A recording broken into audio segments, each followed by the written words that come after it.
Cool. So Naveed mentioned that TKS is a 3-year program, right? We have our Innovate program, which is all about getting a better understanding of yourself, developing your passion, what technologies that you're interested in, building projects, building relationships. The 2nd-year program called Activate is about getting a better understanding of the world, right? Let's deeply understand problems. Because if what we're trying to do is build these superpowered young people to solve these really important problems, the only way to tackle them is if you really understand them. And when I ask people, what are the top 3 or 5 problems you think we face as a civilization? They might say like climate change, hunger, poverty, whatever, right? Those things aren't problems. They're outcomes, right? People are hungry. People are poor. The climate is changing. Why are people hungry? Why are people poor? Why is climate changing? And once you get that 3rd or 4th deeper level of understanding of these problems, now you can combine these technologies and these tools with these problems to eventually address them. And that's the 3rd-year program that we're going to be doing for the first time this coming year, which is called Disrupt.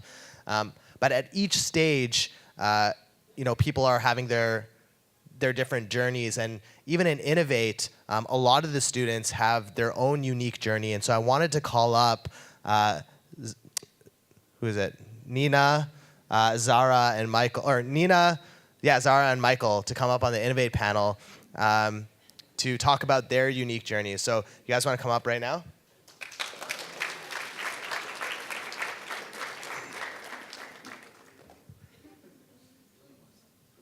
Okay, so there's only one mic, so we're going to pass it around.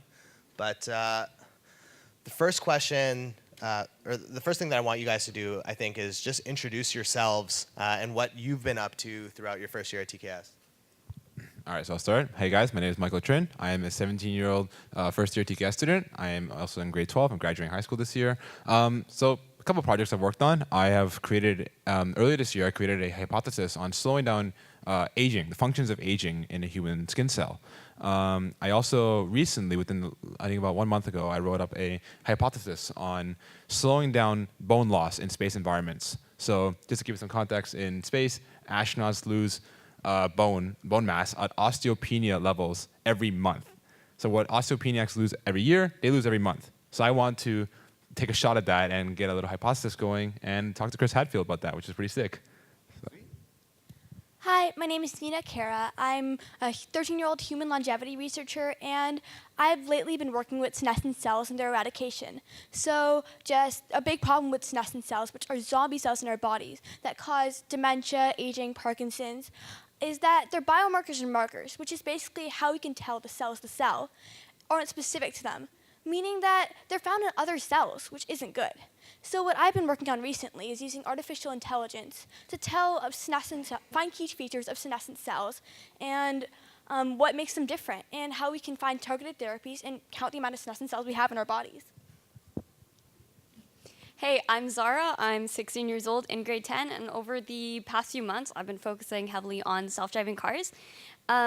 One thing I find really interesting about self-driving cars is most of the time, like most machine learning systems are usually decomposed by humans. So the problem is decomposed, meaning in a self-driving car, you would want the cars to first do lane detection, then path planning, then finally they can control themselves.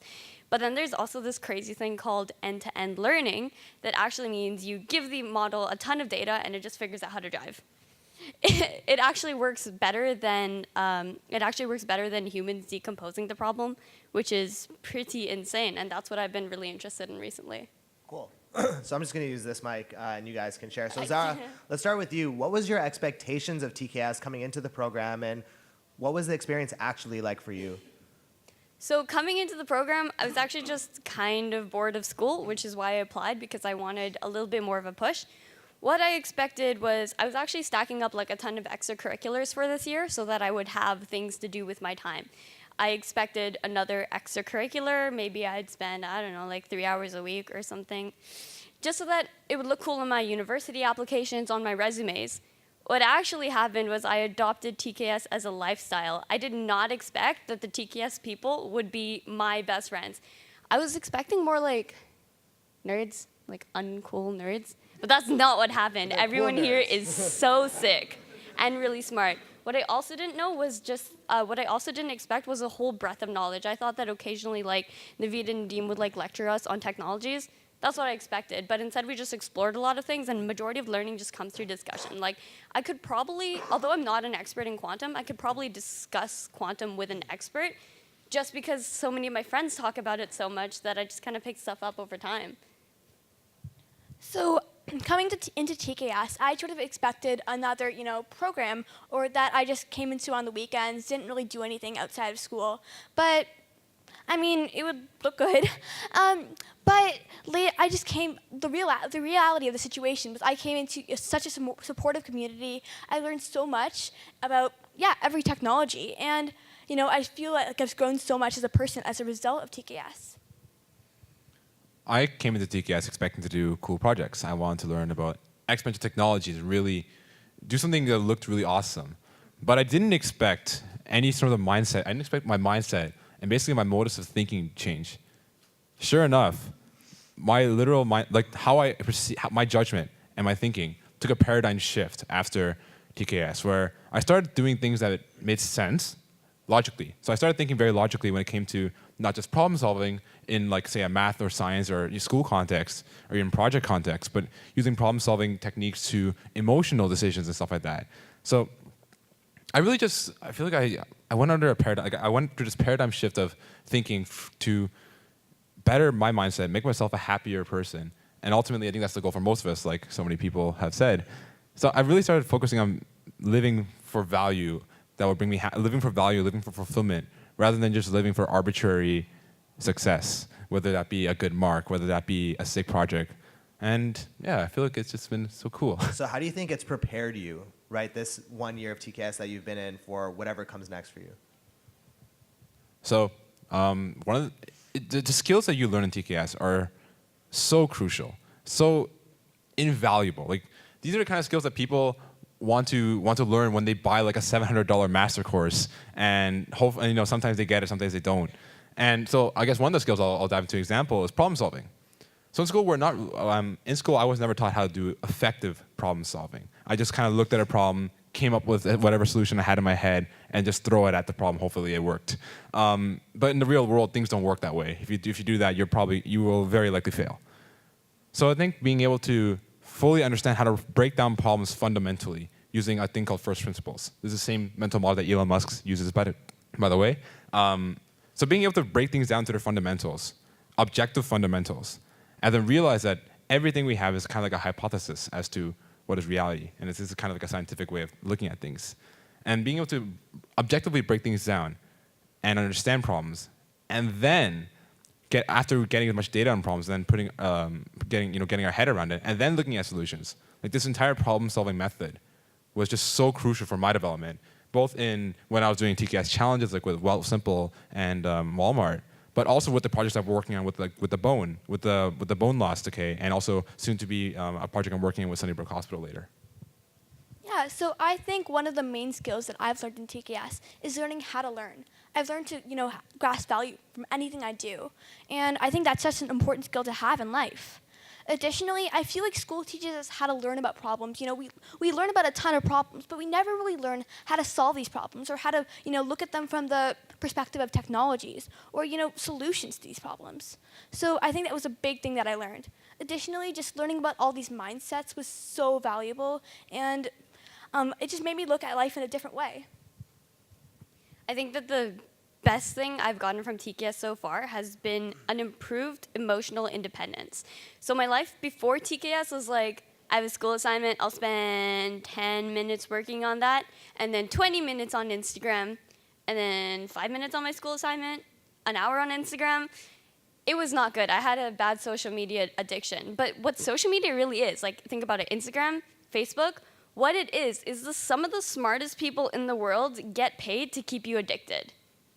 Of course they're going to succeed, right? And what that caused me to do was have a reliance on what I found on Instagram to take care of myself. So because my friends were so readily accessible on Instagram, that's the first place I went whenever I felt down. The issue is this kind of reliance, like nothing that was on Instagram could ever fix what I had to fix in myself. It could never fill those gaps. So in TKS, we do this. We have the person of the week. So every week we look into a new, really smart person, and just see what they have to tell us, to learn from the smartest people in the world. And one dude, Chamath, I watched him rant about social media, and I was like, I'll just try and delete this. So I marked on my calendar day one of no social media, and then I marked on my calendar day 30 of no social media.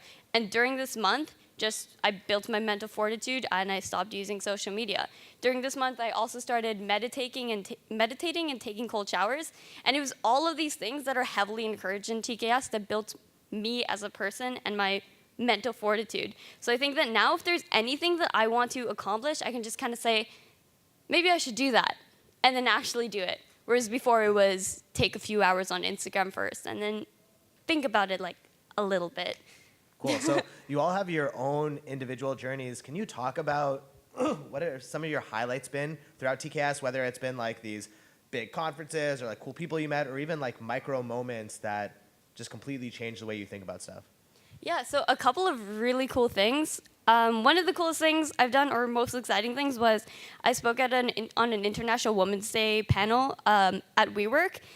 And I remember I was like, yo, this is kind of whack. Like, it's very feminist. What should I be saying about this? And I spent a while struggling. I didn't know what people wanted me to say. And then I was in a 45-minute car ride there. I gave up. I threw my whole plan out the window, and I wrote like some new thing in like 5 minutes, literally on the way there. So I went up and I winged it. I was completely myself, but people enjoyed it the most. So what that kind of taught me was that I'm kind of a cool person. And I think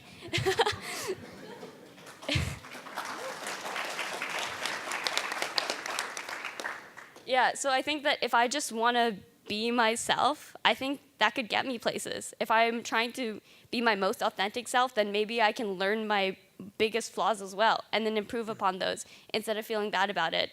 Second coolest thing I've done was I got back from C2 yesterday. That conference was out of this world, man. It was awesome. They had goats. Yeah, so they had goat yoga where you would just like sit in a pen with goats, just put a yoga mat down and do yoga. So I didn't get into the session because it was very popular, but what was really exciting about it was like the networking wasn't really networking, it was more like relationship building. One thing I did was I sat in a hammock knee to knee with a stranger, and we had an incredible conversation. She was trying to start up some new kind of creative school, and I was giving her feedback on her ideas. I think like that kind of networking, definitely one of the highlights of my year in TKS so far. Yeah, so for me, it's been the entire year, but definitely one of the highlights was being able to speak on a panel at Collision last week.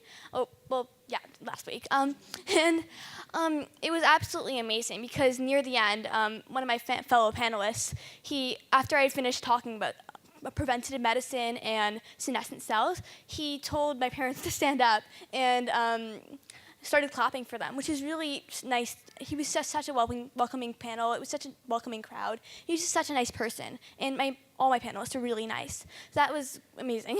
And also, just being able, I recently had a phone call with two phone calls with Leonard Hayflick, and he was just such a nice person, and he talked to me about, he's the person who discovered senescent cells, and he talked to, I'm sorry.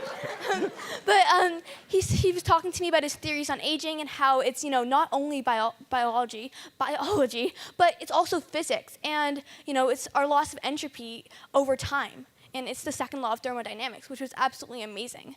And also, just all like the little moments where I was able to just hang out with my friends in TKS and just talk about anything was just absolutely amazing to me. And talk about what I'm passionate about, that was just great. Yeah. I love her excitement. It's so crazy. See, being around people in TKS, you have people with this much excitement, it's actually contagious. It's actually crazy. So my highlights this year have definitely been, first of all, so I sent an email out to Chris Hadfield asking for his kind of like feedback on my hypothesis of bone aging, and then I got an email back from his secretary like, hey, he wants to schedule a call with you for 25 minutes, exactly 25 minutes. And being on the call with this guy, so Chris Hadfield is a famous Canadian astronaut, and pretty much every kid in the room will know him because he's always on TV. So having this 25-minute conversation with him, we went from talking about his bone health to the future of space exploration to literally just like life advice with this superstar astronaut. And he actually went 5 minutes over time of his call, which was insane for Chris Hadfield because he's the kind of guy who's really, really intentional with his time. So that was pretty crazy. I got to speak. I was featured on PricewaterhouseCoopers is a large financial company based in Canada, and me and Zara were featured, and another girl named Ria, she's in the crowd here. We were featured on their monthly newsletter, and we got to speak at one of their conferences a couple months ago, which was pretty sick. I spoke about my story, my family's story with cancer, and which ultimately went in a new form of technology to detect cancer by looking at blood samples, so we can fully profile human cancer by looking at blood samples. So that was what I was talking about, and I was talking about my family's story with cancer and why I'm intrinsically motivated to do it. And I am actually, this is a really cool thing that's happening this Tuesday, actually. I will be hosting Prince Andrew of the royal family at the Ryerson DMZ. He'll be visiting startups and looking at different research. So I'll be hosting him, and I'll be talking about the research I'm going to be doing with both cancer therapy and cancer detection. Sweet. Zara has a highlight coming up that she didn't mention, but in 2 weeks she's going to be interviewing Richard Branson, which is pretty cool. So I'm sure she's going to add that to the list. Okay, last thing, in 1 or 2 sentences, what's next for you? Like, what do you see the next year or a couple months of your life looking like? Well, glad you asked that. So I am actually in talks with Sunnybrook Hospital to be working on a new form of cancer therapy called CAR T-cell therapy, which is training your immune system to kill cancer. So what I want to be doing is I want to be working hard. So within the next 1 or 2 years, I want to be working diligently to be at least be one of the few people who will be the people who put the final nail in the coffin for cancer. Because this is a problem we've known for 2,000 years. I want to be part of the generation and hopefully maybe even part of the grand community that finally puts an end to this thing.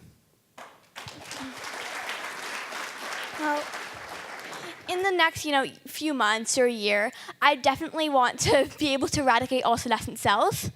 A bit ambitious, but hopefully.